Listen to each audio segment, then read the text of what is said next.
The Arizona Wildcats were one of the major surprises in college football last season, yet now that they're entering the Big 12 Conference in 2024, there is a lot of turnover. Jed Fish is going over to coach at Washington, so enter head coach Brent Brennan. There's some pieces that are leaving on the defensive side, some upgrades to the coaching staff, some returning stars, and a lot of interesting things to talk about around Tucson. Can the Arizona Wildcats win the Big 12 Conference and possibly contend for a college football playoff spot? Well, you're about to find out what I think here in this video. What's up, Tailgaters? You're in the booth with Tailgate Nate today. Welcome to my channel and welcome to prediction season, where I predict all 134 FBS level college football teams. That's what I'm doing this summer. So make sure you tune in because, guys, I'm predicting your favorite team. How do you tune in? Hit the subscribe button, ring the bell so you know when that video gets uploaded. Thank you for watching this video. Whether you're a Wildcat fan or not, it helps support everything that I do on my channel. Continue to support my channel by watching more of my videos or liking, commenting, sharing, anything else you do to interact with the channel. Help support what I do here on YouTube, and that does mean a lot to me. So without further ado, let's talk about Arizona in 2024. A couple things before we start. Right over here is going to be the stats that both the team's offense and defense put up last season, as well as right below the team's logo, I've put the coaching staff for your viewing pleasure. So without further ado, ladies and gentlemen, I give you the Arizona Wildcats in 2024. Got to start by talking about the offense. Brent Brennan, of course, is that head coach coming over from San Jose State, but there's a new offensive coordinator in town here as well. Dino Babers, the former Syracuse head coach, is now coming over to be the head guy over with the Arizona Wildcats. He is going to be coaching this team's offensive unit, and his offensive side looks like this. Jaden DeLora is a quarterback that does leave through the transfer portal. He is going over to Texas State. Damon Williams Jr. also is going to follow his head coach in Jed Fish over to Washington. And DeLora last year started the first couple games of the season, 1,120 yards, 10 touchdowns and 5 picks, and 69% completion percentage. But a rising star emerged for this Arizona program, and I am talking about Noah Fifita. Forgot the second I, it's there now. Fifita last year had 2,869 yards with 25 touchdowns and 6 interceptions on 72% completion percentage. Is very much a pocket passing quarterback. Loves to sit in the pocket and throw that deep ball. He's got a lot of talented weapons that I'll talk about in a minute, but he's going to be a very talented player. It was great that Arizona got him back. Maybe a little bit of surprise to some that he did not end up following Jed Fish over to the Washington Huskies, but Noah Fifita will be the quarterback for Arizona here in 2024. Braden Dorman is behind him, and they got Anthony Garcia, who is an SJSU transfer that comes into the program as well. Michael Wiley and DJ Williams, the 1-2 punch in the running back room last year, is gone. 372 yards, 5 touchdowns for Williams, 311 yards and 3 touchdowns for Wiley. But okay, I said 1-2 punch earlier. I take that back. That was their 2-3 punch because their number one guy in Jonah Coleman leaves through the transfer portal. He also is going to go join his head coach, Jed Fish, over at the Washington Huskies, as will Jordan Washington, a freshman that they expected to get in this season. So, again, didn't play last year by being a freshman this year. He's also now going to be a player for the Washington Huskies. But the running back room does look like this. Rayshon Luke is really the only notable returner. I don't even think had 100 yards rushing last season. So a lot of the production from this running back room, yes, while some is going to come from Luke, a lot will come from the transfer portal. Ja'Cory Krosky Merritt, apologies for butchering that name and his spelling. 1 second. There's an E in there. Krosky Merritt. He comes over from New Mexico. Quali Conley comes over from San Jose State. And Kendrick Riscano is going to be coming over from Ole Miss. Riscano's a 4-star transfer. The first two I mentioned are 3-star transfers. Quali Conley's probably going to end up being the leading rusher of this team, or at least you would figure the number one option in the running back room, but there still is some good talent in this running back room. The true talent comes from the wide receiver room. Now, you do lose Jacob Cowling, who was the second leading receiver last year.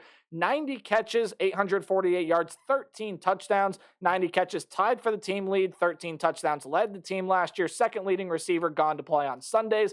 Kevin Green Jr. is a depth piece that has gone to the transfer portal. But you do return one of the best wide receivers in college football, and that is Tyrone McMillan. 1,402 yards with 10 touchdowns and, again, tied for the team high 90 catches last season.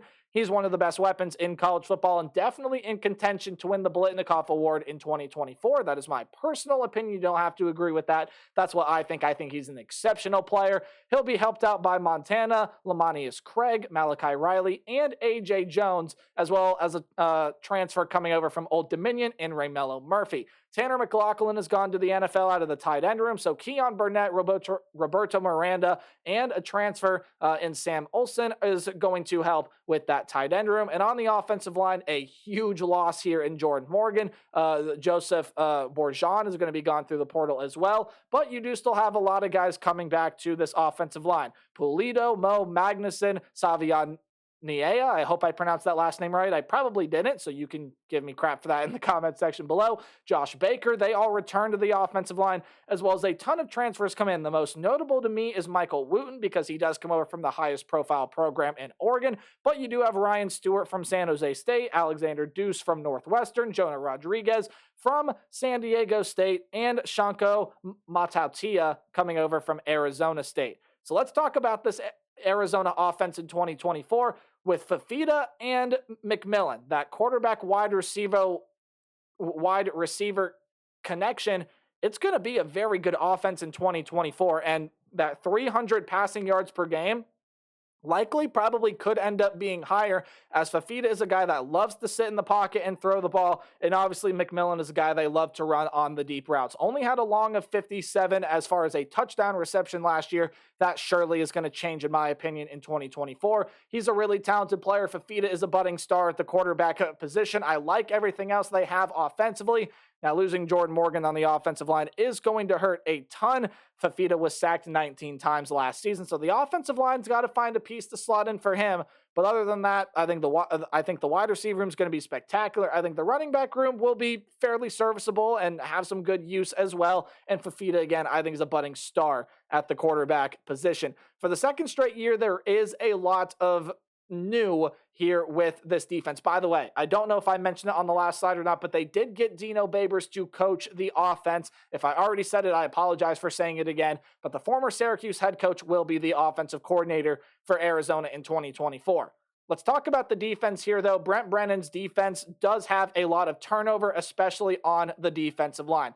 Taylor Upshaw and Tyler Manoa are gone. Upshaw, off of this defensive line, was one of the best players on the defense last season. 31 tackles, 8.5 sacks for Taylor last year. The sack number led the team, a team that generated 34 sacks last year. So 8.5 of those are gone from Taylor Upshaw. You also do lose a lot of other talent through the portal. Norton, Ward, Savea, Davis, and Kongaika are all gone through the transfer portal. So you do get a lot of guys coming back, though, into this room. Uyunglele, Lolesio, Isaiah Johnson. Those guys will be returning to this defensive line. The most notable one in Uyunglele, who had 19 tackles and a sack last season. But you do get some nice transfers that are coming in here to this program. Mai is going to be coming in. Chubba Mai, he is coming over. I want to be sure I get this right. He's coming over from UC Davis. You also do get Trey Smith, who's going to be coming into this program from San Jose State. Kevon Darton is coming in by way of Syracuse, and Jara Anderson is by way of Memphis. You also do have some more players transferring in, but those are the four most notable ones to me. The linebacker room does see some overhaul as well. Mercier does leave through graduation, and Haim Mooley is off to Georgia State through the transfer portal. However, the linebacker room does return a lot of very, very good talent. Jacob Manu and Justin Flo are going to be a great 1-2. Manu was the leading tackler last year at 105 of them with 6.5 sacks. Tack on 2 pass defended as well. Justin Flo had 45 tackles last season as well. Kamuela Kaya Hue, I don't trust that I said that last name right, so I apologize profusely. But he comes back to the linebacker room as well, does Tay Brown. Now, the defensive back room does see a lot of talented pieces leave. Ephesians Pryshok, one of the most fun names to say in college football. In my opinion, he has one of the best names in the nation. 64 tackles, 7 passes defended. He is gone. He, again, has followed Jed Fish over to Washington. Charles Yates Jr. is another cornerback that's going to be leaving this room, as well as some safeties. Martell Irby, who was a top 10 tackler on this team last year, had 32 of them with 2 passes defended. Isaiah Taylor and DJ Warnell, who had 15 tackles last season. They are all gone. However, there still is some great talent coming back in the defensive back room. Takario Davis had 15 passes defended last year. He is coming back. Javian Celestine, again, apologize for any mispronunciations there. He does come back to this defensive side as well to help bolster up this cornerback room, but the cornerback room was left a little bit thin. So they went and got some guys from the portal. Demetrius Freeney and Marquise Groves Killebrew are coming in through the cornerback room. Jordan Shaw does come over from Indiana as well, but Freeney's going to come in from the U. Groves Killebrew comes over from Louisville. Dalton Johnson, Gunnar Maldonado, Traydon Stukes, and Genesis Smith all come back in the safety position. They also do get Jack Luttrell, a talented safety over from Tennessee, and kickers are people too. Let's show them some love. The punter and Kyle Ostendorp is gone through graduation. Tyler Loop, the kicker, does come back, and a freshman's expected to take over the punting duties. It's Michael Salgado Medina, and he's expected again to take over for Ostendorp at the punting position. A lot of turnover on this defense yet again, and there are a lot of changes to this defensive staff as well. The defense was pretty solid last year. They could definitely put up similar numbers this year, but the defense is a big question mark for me in terms of how they will perform. Now, there's a lot of talent still here. They got some great pieces on the defensive line coming in through the portal. Manu and Flo are a great 1-2 in the linebacker room. Davis and Celestine are, especially when you talk about Davis, a really good corner. Got some good players at safety. It's just a matter of how they all gel and work together. But if last year taught us anything, it's that Arizona's going to play a pretty good brand of defense coming into 2024. The first Big 12 schedule for Arizona is sitting right in front of us, and we got to talk about how I think they're going to do. Look, any game at home is going to be underlined, while any game on the road is in italics. That's that slanted text. Any game you see in green is a game that I think the Wildcats would win pretty easily. Any game in yellow, hey, the other team's going to give them a scare, give them a fight, but the Arizona Wildcats will come away with the win, and red is a loss. In my opinion, they should have no trouble winning their first two games of the college football season. They'll be playing the New Mexico Lobos, who I think are an easy win for this program. New Mexico definitely is a team that is improving in the Mountain West ranks, but I still don't think are anywhere near the talent level that Arizona is going to possess this season, especially with Fafita and McMillan. They're going to have field days. They'll win that game as well as beat their in-state FCS level counterparts in northern Arizona. The Lumberjacks played Arizona last year, and it wasn't a pretty game. It won't be a pretty game this year either. Arizona will start 2-0 before they enter Big 12 play. Now, even though Kansas State is a Big 12 team,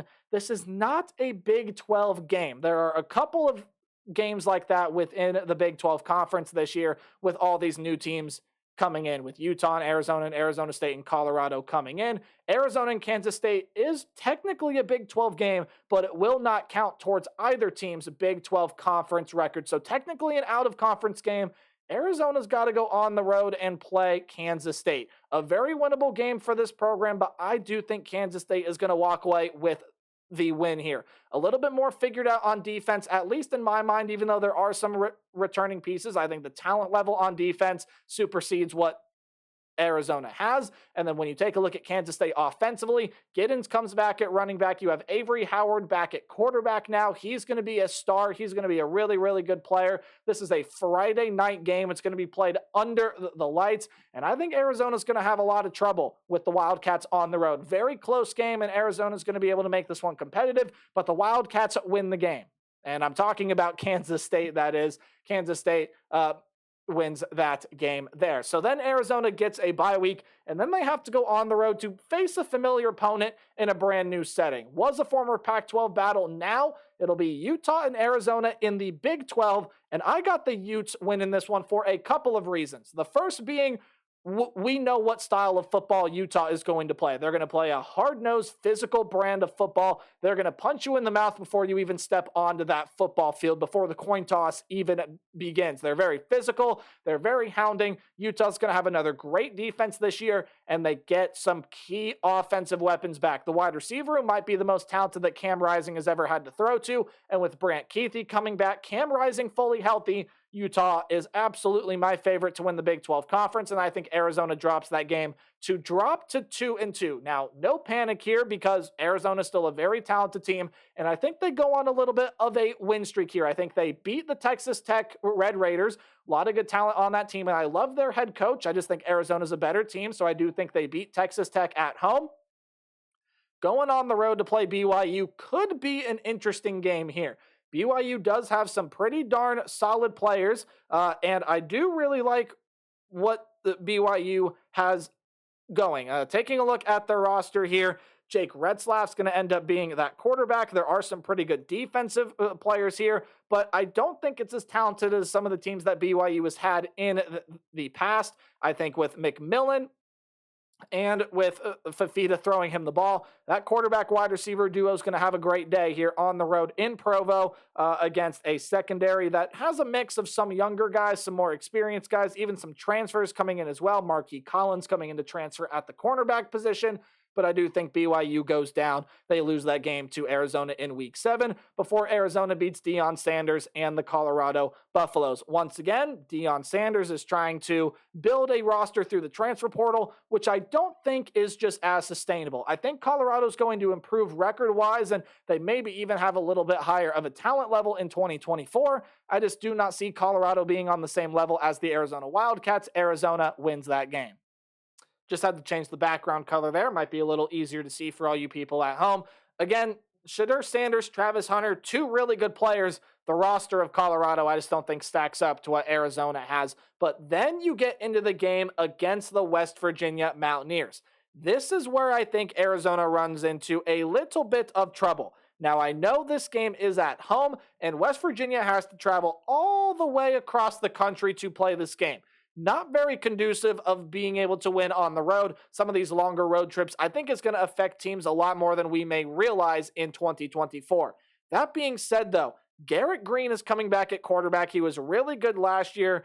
Jaheim White, CJ Donaldson. There's a lot of other talent in this running back room. The wide receiver room has Jade Bray coming in, a lot of other good talent. The defense played a really good brand of football last year. I just see this as a bad matchup for the Arizona Wildcats. I think West Virginia is going to be a team that, again, is going to be a really, really good competitive team under Neil Brown in Big 12 play. And I think West Virginia goes on the road and pulls off what I think a lot of people at this point are going to be considering an upset win. So they drop Arizona to 5-3. I got the Wildcats losing that game there. I love what Garrett Green was able to do last season. I think he'll be a really good quarterback again in 2024.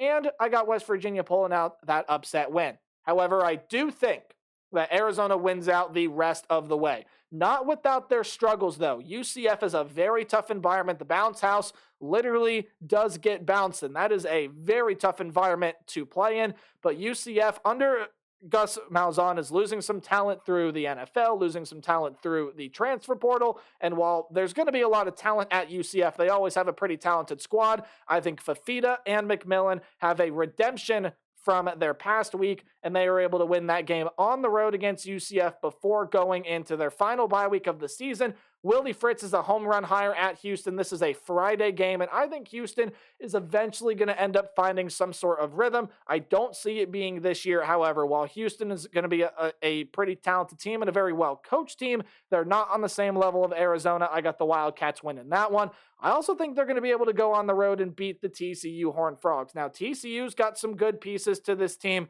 this year as well, especially when you take a look at this team's offense with basically a whole newly rebuilt offensive line. They got some good pieces in the running back room and the wide receiver room, but a lot of pieces leave through the transfer portal. There are some questions at the quarterback position for TCU, and I think the Horned Frogs are going to have kind of an up and down year here. Give me Arizona to win that one. And then Kenny Dillingham is going to take a step in the right direction with the Arizona State Sun Devils, but they might very well be one of, if not the worst teams entering Big 12 play in 2024. I got Arizona winning that game handedly to move to 9-3 in 2024, which I do think is a pretty darn good record. I think Arizona's defense is still going to be pretty solid, but that feeding to McMillan combination is going to win them a lot of games. Arizona's going to have their fair share of struggles here. Texas Tech, BYU, UCF, TCU, even that West Virginia game